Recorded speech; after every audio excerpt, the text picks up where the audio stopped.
All right, we're good. Hey, how are you? Let me just make sure I have my computer volume on. Do I have it on? Here we go. How are you? I'm Mel Robbins. I am the best-selling author of The 5-Second Rule. I'm the host of the daytime syndicated talk show, The Mel Robbins Show. And this is Stay Connected with Mel Robbins. It's a live stream that I do every single weekday around the world. I'm here at 9 o'clock in the morning, East or West Coast time, noon East Coast time. If you're in the UK, I think it's about 4 o'clock in the afternoon. If you're in India, it's 9:30 right now. And if you are one of our friends in Australia, then it is about 3 o'clock in the morning, which means I hope to God you're not watching. I hope you are not watching this live. I hope you are, I'm looking for there I am. I'm looking for my broadcast on my iPad so that I can look at your comments as I'm going live. So why don't you tell me, let's get started. We have something so excited today. I am going and doing something brand new. We are using this time to coach you. We are using this time to answer your questions. And if you have ever thought to yourself, I wish I could talk to Mel. I wish I could ask Mel this question. I bet a lot of other people are dealing with this, and I would love to ask her this question. Guess what? We are bringing you and your questions onto this broadcast every single noon Eastern during the week. I'm so excited I can't even put a sentence together. So what does that mean? That means you are getting the world's best coach as your personal life coach. Every single weekday, I'm showing up here for you. Now, I know you're already wondering, how the heck do I get on the show with you, Mel? How do I get on this live stream? For right now, this is how we're going to do it. Send an email to askmel@melrobbins.com. And you need to include your phone number, and you need to include your question. Why? The reason why is because one of my producers will reach out to you and will talk to you ahead of this broadcast so that you are all set. In just a minute, we are going to go to Buffalo, New York, where Angie is standing by. Today's question is something I'm sure everybody can relate to, which is, are you finding it harder than ever to focus? Yes, I'm sure you are. Everybody is. And if you have ADD or ADHD, is it being triggered by being in quarantine and all of this uncertainty? Are you having difficulty focusing and getting things done while you're working from home with young kids and they're struggling with ADHD? That's what we're talking about today. And we're going to bring Angie on in just a minute. But first things first, I want to find out, where are you watching from? Okay. And tell me 0 to 10, how are you doing today? 0 to 10, how are you doing today? I want you to acknowledge and go inward and tell me where your emotional set level is, because when you name it, you can move through it. So I see, Lee Jax, why are you awake in Australia? It's 3 o'clock in the morning. Hello, Toronto. Hello, Buffalo. I see Kelly from Buffalo, New York is joining us. Oh, I see a lot of people saying my ADD has gotten worse. Mine too. Spain, hello. Iowa, hello. It's so awesome to see all of you. We are live right now on Facebook, on Instagram, on Twitter, on LinkedIn. We are not live on Instagram. See, my ADD is through the roof too. I can't even accurately discuss what's going on. So you can ask a question right now on Facebook. You can ask a question on LinkedIn, you can ask a question on Twitter, and you can ask a question on YouTube. If you want to raise your hand and say, get me on that live stream, live with Mel Robbins, I need to talk to her, I need her to coach me, you just send an email, askmel@melrobbins.com. Make sure we have your contact information and we know what your question is, and a producer from my team will call you. We will set this up.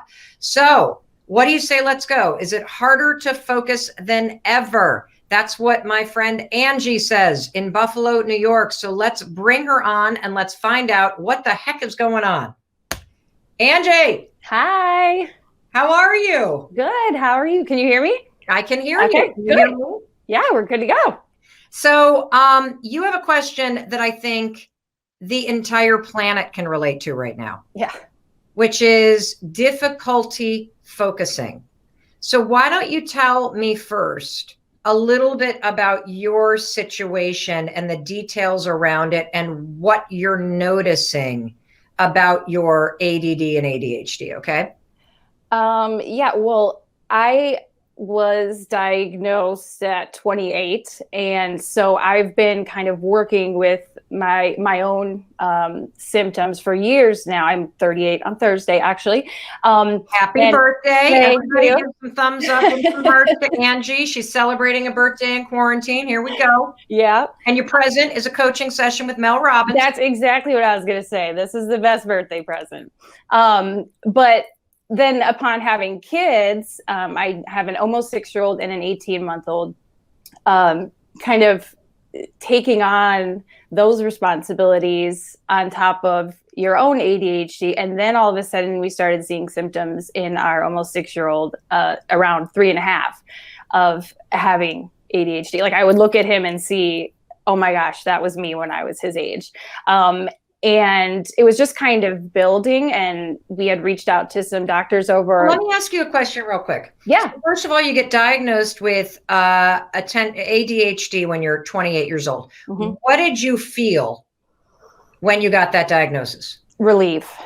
Okay. And how does ADHD present itself for you? Because what most of you don't realize is that ADHD in women and girls is very different than ADHD in men and boys. And that women are profoundly underdiagnosed. I was not diagnosed with ADD until I was 45 years old. And it was liberating to find out I wasn't crazy. I wasn't losing my mind. It wasn't premenopause. It was an attention and focus issue. And one of the things I want everybody to understand is, first of all, we're going to have a general conversation about focus, because whether you clinically have a diagnosis of ADD or ADHD, everybody is having trouble focusing right now. Mm-hmm. Every time, Angie, I walk through our kitchen and one of our daughters are down there. They're 21 and 19. They're both taking classes online because their colleges obviously got shut down. Every one of them is complaining to their friends. I've been upstairs all day. I haven't got anything done. Yeah. I'm sitting at my desk all day. I can't concentrate. I can't focus. Mm-hmm. What the hell am I doing all day? What is going on? And so the first thing I want to say to you, Angie, is that this is not a normal situation. Mm-hmm. And a normal response to an abnormal situation is to lose your focus and to feel anxious. Mm-hmm. And so what I want to know is, how is being in quarantine impacting your ability to focus? It's as if it's just compounded and amplified with my husband working from home upstairs, having to figure out our schedules between, okay, who's going to do the schooling and who's going to be working at that time, or if the only little break we get to go one-on-one with our 6-year-old is when the 18-month-old takes a nap. Okay, so let me just get the facts straight. You got your husband who's working full-time. Mm-hmm. You've got a 5-year-old that has some issues with ADHD. You've got an 18-month-old. Mm-hmm. You have a home-based business, correct? Mm-hmm. And is there anybody else in the house? No. And I should add, our 18-month-old is, he's in the immunocompromised category because he was born 7 weeks premature. So he was in the NICU for a month, and actually last September and October, he went to daycare like 6 times and had to be hospitalized twice with RSV and respiratory issues. Okay. So how is your 18-month-old doing today? He's perfectly fine. He's on an inhaler twice a day, just as like protocol for his issues last fall. But it's also, that's part of the added fear for us is not only, are we in this situation, but we do have one of the people who is an immunocompromised member of our family. So we have to keep the grandparents away, and all of that. So let me ask you a question. Given that you are quarantined, your husband's got to work full time, you got a home-based business.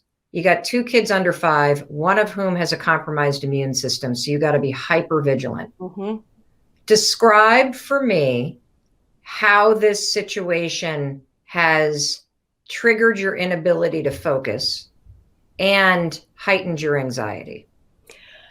Well, yeah. And I really don't think I've had anxiety before now, really. I don't. Really? Yeah, I didn't really suffer. Like, I was misdiagnosed with depression earlier on before I was properly diagnosed with ADHD. But I didn't really have anxiety before now. But yeah, this is, I mean, it's a whole different level of all of the fears. You know, What are you're you worried. afraid of? Describe them all for me. I'm Let's start hearing the list. And if you can relate to this as you're watching me coach Angie, give us a thumbs up, or you can participate in this coaching by telling me in the comments, what are you afraid of? So describe kind of where your mind goes. What do you think about? What's the worst stuff you think about? What do you get anxious about, Angie?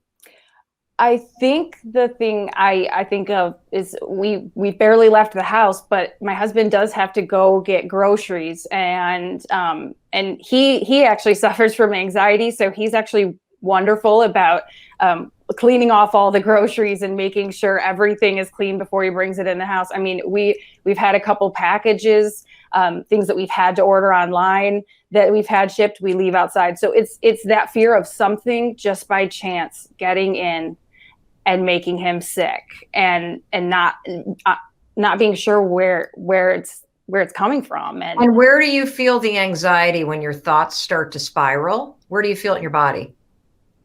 In my chest. Yeah, Okay. I feel like just this weight, like I can't breathe, and it just feels overwhelming. And what do you do when your chest starts to get really tight and your thoughts become very overwhelming? I just start talking.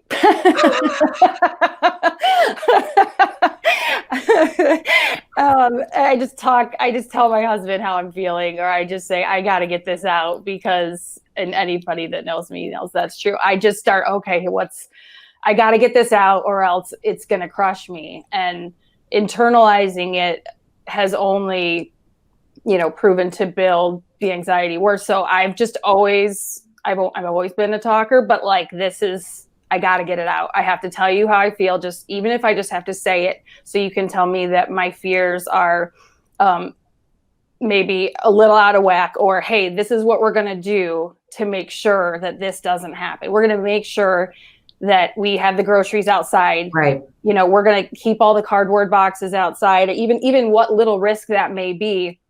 We're gonna take all the precautions. I mean, I think my husband, he went to the grocery store yesterday, and he's like, I'm getting everything for 2 weeks, and he was gone for like 3.5 hours because he was just being so careful with everything. And it's just that thing that you don't want to drop the ball and feel like you're safe for a second in the risk of something happening to him. And how exhausted are you? Oh, it's completely exhausting. Like, I feel, I mean, I do get a little more sleep once we do all those things. Once I do talk it out, I feel like I'm able to actually sleep a little bit better. But yeah, it definitely, it pops up, and you just wake up and you think about, the worst case scenario happening. But I try to, it's right there. The anxiety is right there with you as well when you wake up in the morning. Yeah. And I mean, if we're all home and no one goes anywhere, and it's fine. You know what I mean? It doesn't really present itself, but it's the, walking outside and going on a walk, and, telling our 5-year-old, like, you can't run over to, that friend. Okay. So I want to handle this one thing at a time. So let's talk about the anxiety first. Okay. Okay. So it would be weird if you weren't feeling anxiety right now. Yeah. Mm-hmm. Yep. Okay. Yeah. And the reason why I say that is because feeling anxious, feeling afraid, feeling overwhelmed in a moment like this is a normal response. Yeah. And so a lot of times what happens when you start feeling anxiety is the anxiety itself becomes so overwhelming that you start to resist it, and you make it wrong, and you start to fear the anxiety, and resisting it makes it even worse. Okay. And so talking it out is one strategy. But the thing about that is your 5-year-old will absorb that energy from you. Yeah. And so your 5-year-old won't remember the specifics of this period of time, but your 5-year-old will remember how it felt to be around mommy. Yeah. And so one of the things that I want you to do is I want you to use this as an opportunity to start to train your mind to not go there. Okay. Because your husband's already being hyper vigilant. And what's happening is you're allowing your anxious thoughts to spin. And when you are talking them out, you're getting them out of your mind, but you are still giving them weight by now spreading all of this anxiety to your husband. Okay. Yeah. So here's a strategy that I want you to use. I want you to start to use this as a chance to catch your mind when you start to go into hypervigilance, which is a form of anxiety that a lot of people are feeling right now. Your safety and your family's safety is the paramount importance here. And you can bet on the fact that your husband, if he goes out every 2 weeks, is going to be doing the grocery shopping and being vigilant. And you can stand there with your spray bottle and spray him down with, your homemade sanitizer. But what you want to do is not allow your mind to go there. So there's 2 things I want. Actually, I'm going to give you 3 tools I want you to use. I know you already know the 5-second rule. So when your mind starts to drift to, what are we going to do? What's your 18 months old name? Otis. What happens if Otis gets us? What happens if Otis has to go into the hospital? What happens if there's something on the milk carton and then it touches me and then I touch him and then Otis gets sick and then I'll never forgive myself and then we get there and there's no ventilator and then he's in the NICU and that is the moment that we got to stop down.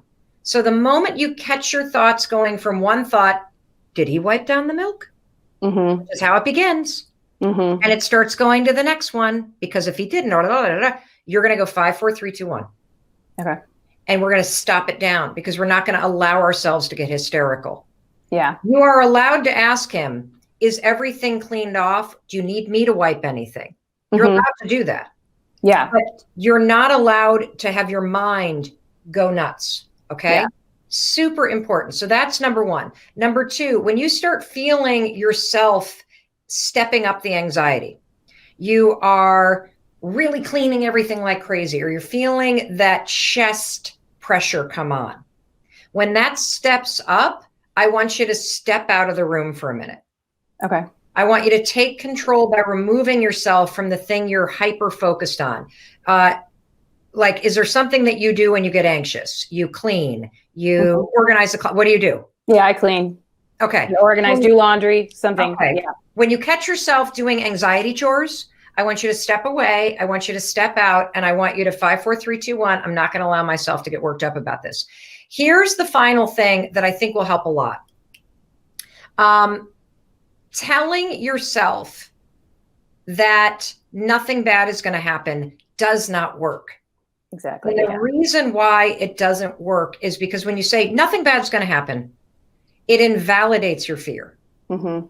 The best way to disappear fear that is supported by facts, because we all do need to protect our family's safety, and we all do need to be vigilant in terms of washing hands and cleaning stuff when we get it from the grocery store. So the fear is valid, but I don't want the fear to hijack you. So what you're going to say is, when you feel the chest tightening, 5, 4, 3, 2, 1, you're going to say, if something happens, we'll deal with it then. Yeah. Today, we're all safe. So can you say that with me? If something happens, here we go. If something happens, we'll deal with it then. We will deal with it when it comes, and we will all be safe. Yes. And what does saying that do for you? It just gives me the control back, which I think is like everybody feels like this is all out of our control. So if I'm saying that, then I take it back, and then the anxiety won't control me. Yes, because as weird as it sounds, anxiety is a coping mechanism. Because when you can't control all the craziness that's going on out there, you start to feel anxiety and you start to get nervous and your thoughts start to spiral. And whatever it is that you do, talking it out or folding laundry or focusing on your chest tightening, all of that worrying distracts you from the thing you can't control. And then it makes you focus on anxiety and getting control of anxiety. And so we don't want anxiety to be the thing that's controlling you. Using that mantra, hey, if something happens, we'll deal with it then, and we will all be safe. And today, everybody is great. Today, we're doing our part. And the today part's really important because it brings you back into the present.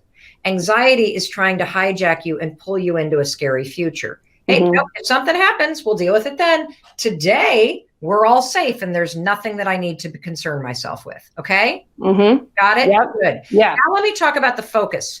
Tell me about how you and your husband are managing him working full-time, you having a stay-at-home business, and you got 2 kids under the age of 5. How are you managing your time? In 24-hour snippets. We're trying to do the nightly meeting where we're kind of going over, okay, what do we need tomorrow? What meetings do you have that you can't be flexible with, that you need to be, whether it's on camera or whatever. And okay, what work does Wyatt have to get done for school? And,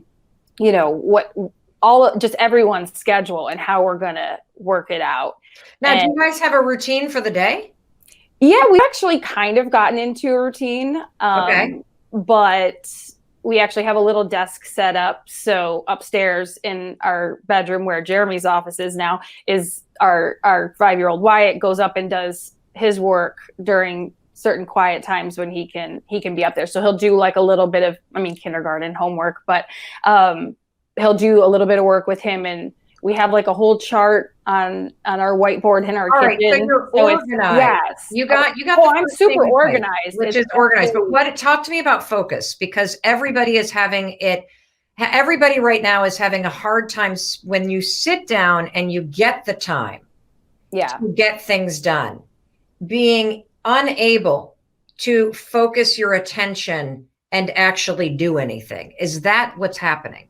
Yeah, I feel like the stress of everything, from the worrying about money, at the beginning, it was like, what is going on with all the toilet paper? And then they were saying people are taking baby wipes and hoarding baby wipes. And then I started immediately going, well, what about Otis does an inhaler? Like if an inhaler is part of the treatment and they start becoming, harder to get, like he has to take that every single day. And so like not having the proper supplies, not being able to get them. Okay, well, let me explain okay? Because you have already done the right thing, which is you and your husband have a routine and you're also checking in every night.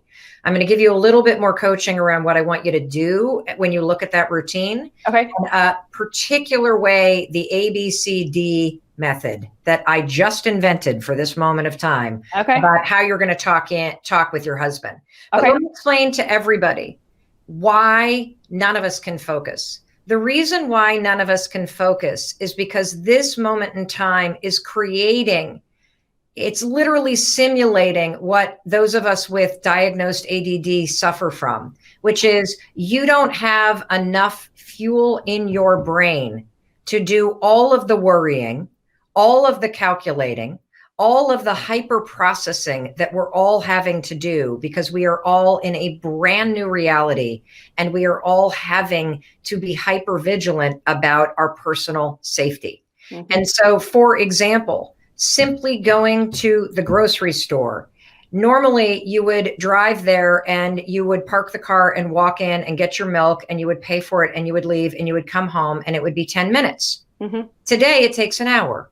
You might even wait in line for an hour before you can get into the grocery store. While you're in the grocery store, you got gloves on, you got a mask on, you've got your hand sanitizer. You're wondering as you touch everything, who else has touched it? As you pay it, nobody can swipe. You got to give the card a certain way. You got to be 6 feet away from people. Everybody's got a frown on their, your mind is burning through 20 gallons of gas just to go to the grocery store. And so I want everybody, when it comes to focus, I want you to think about something. Your brain basically runs on fuel.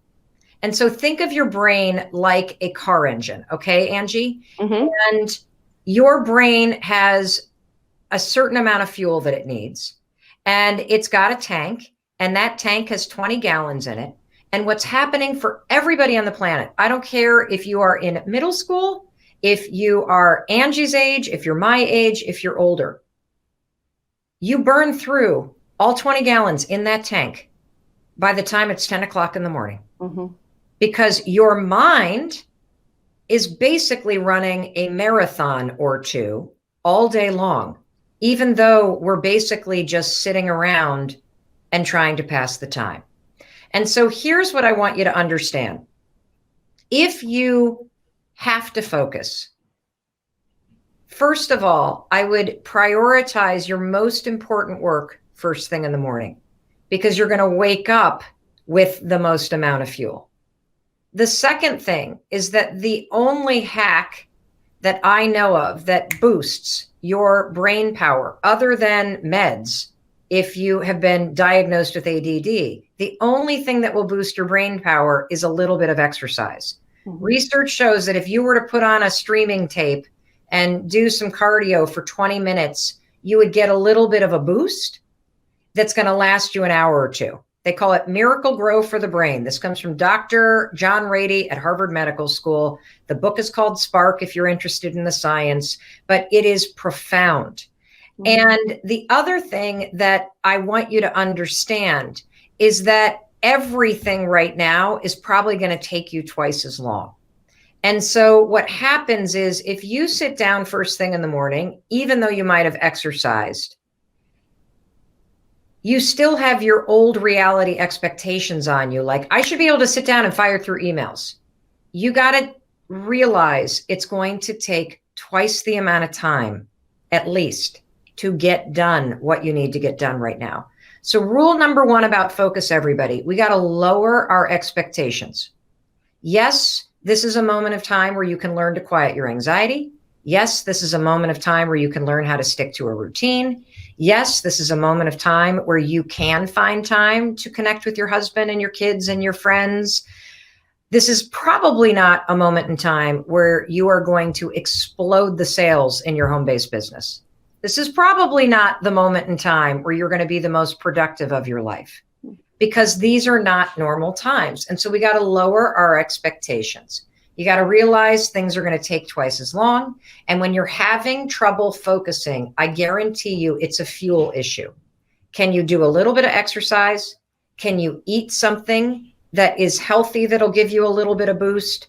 Are you drinking enough water during the day? These are the things that make a difference.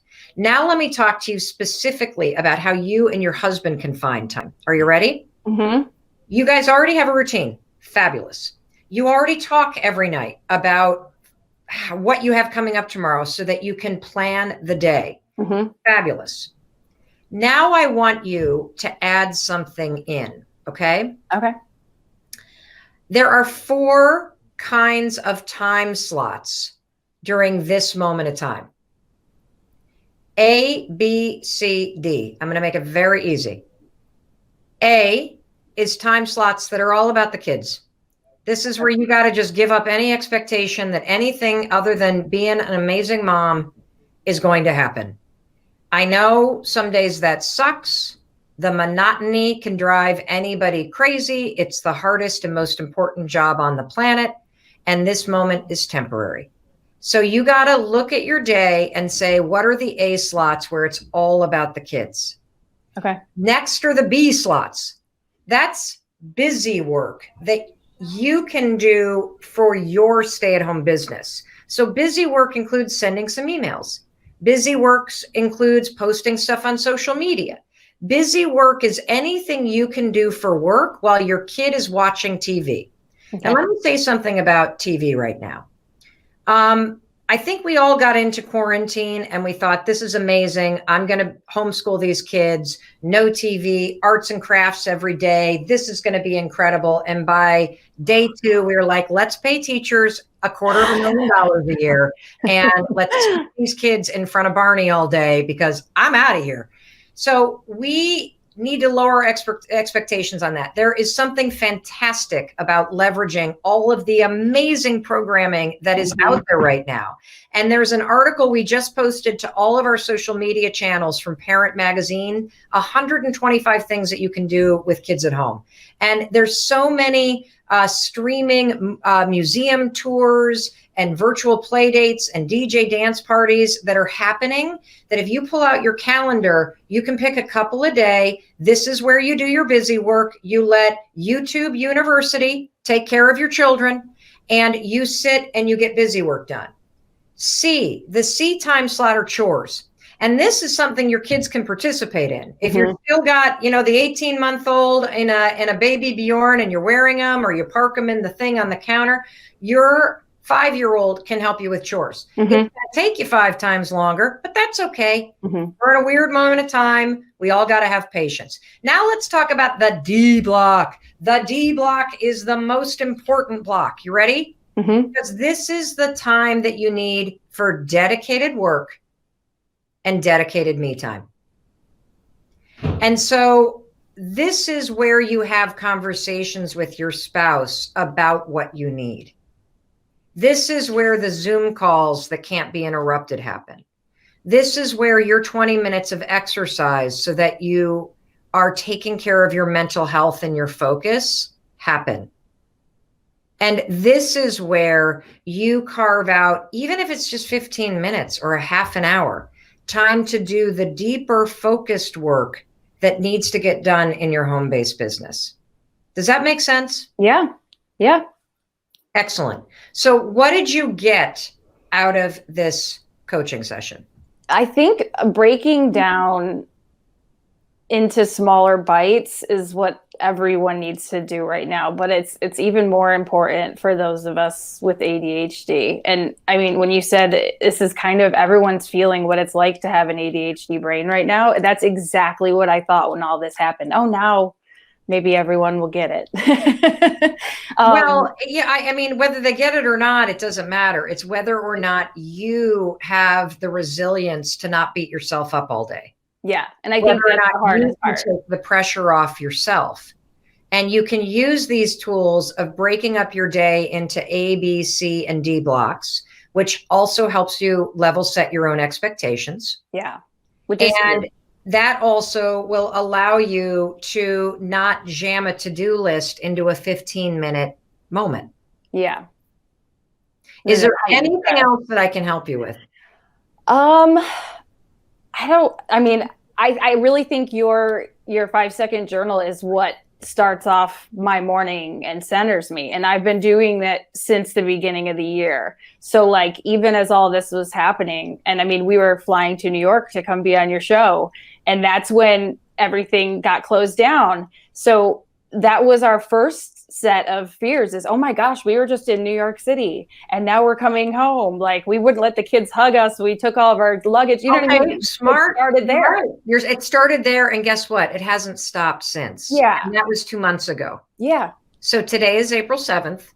And what I want you to do is I want you to make a commitment that from this moment until the end of quarantine, because this is temporary, you are going to practice managing your mind. You're going to practice staying grounded. You're going to practice calming yourself and reminding yourself that if something happens, you'll deal with it then. And today you are safe. And there's nothing to worry about except for when you're going to get your damn D time so you can dedicate time to your home-based business and to your personal health. You got it? Yep. Good. Yeah. Awesome. Well, keep me posted on how you're doing. Thank you for joining me. Yeah, I really appreciate it. I wish you the best of luck. Happy birthday. Thank you. And I know that all of you got something out of this coaching session with Angie. And I know that what you need right now is coaching. And so you have the opportunity to work with me, Mel Robbins. That's right, as your coach. By the way, you can't hire me to be your coach. I don't do that. I have a daytime talk show. I write books. I do a ton of stuff with Audible. We're going to be launching a podcast in the near future. We have a tremendous number of projects coming up. I do not coach people for hire. I am doing this for you because I know that it's what you need. It's what we all need right now. Talking through your individual struggles that we can all relate to, and finding the simple, proven tools that you can put to use that will help you gain control in this moment of time and in whatever area of your life that you're struggling with. So if you would like coaching, if you're like, how do I get on that live stream? Right now, here's how we're doing it. Send an email to askmel@melrobbins.com.